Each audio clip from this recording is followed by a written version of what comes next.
This is a way in which you can estimate the area of the glass inside the convention center using autograph. So first I'm going to import, by right-clicking my mouse, an image, and that image has been stored in this particular directory. If I select the image, it will open in autograph. I'd like to be able to see my axes. So if I left-click, double left-click my mouse, I can increase the transparency of the image. So I get the best of both worlds. For this example, I'm going to increase the size of the image, keeping the aspect ratio the same, meaning I'm not going to drag the x-axis or the y-axis independently. If I drag at this point, I can increase the size of the image in both of those directions equally. And I'm going to try to make the image of this roughly the size I'd like it to represent in real life. How you work that out is another problem. I'm going to decide on a scale here, so I'm going to increase the size, the size of the range of the x-axis there. I'm going to need to increase the size of the image. I'll drag it down for this one. So I've made the image as big as I possibly can. If I move that image, obviously I want to make the x-axis the point where the glass comes down to, and I'm going to work out the distance across here. Now at this point I haven't actually got exactly what I want, so I'm going to just make the image a little bit bigger.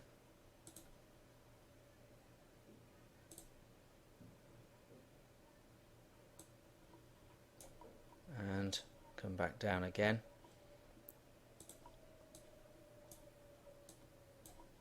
And if I now move the image across, I've got roughly got into that 20 meters. I'll still increase the axis there. That's more like it. Now I'm getting more to the size I want. So that's approximately, if I move it roughly the middle of the front of the building, the x-axis across the bottom, I'm assuming that the glass will be all in that image there, and I want to work out the area of glass underneath that curve. So I can put in some points, and I'll do that now using the cursor button there, and I'm going to press Control and select, which means press the select button first and select each of those points.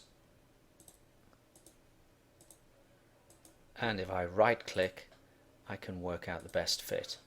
I think the best fit's going to be a polynomial of order 2, and I'm quite pleased with that. I'm going to click outside that area, so I de-highlight, deselect those buttons there, and I now want to find out the area underneath that curve. So it starts at x equals 0 and it ends at approximately, in this case, 22 meters. So if I right click, I can find the area 0 to 22 meters, and I've selected the very first one that gave us an option, which is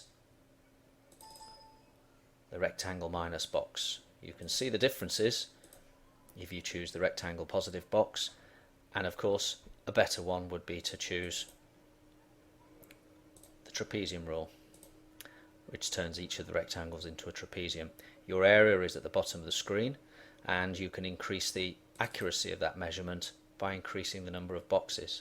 So I can take that up to 10 or indeed more, and I get a better approximation for the area. You can also go on to, of course, use the integral function on this.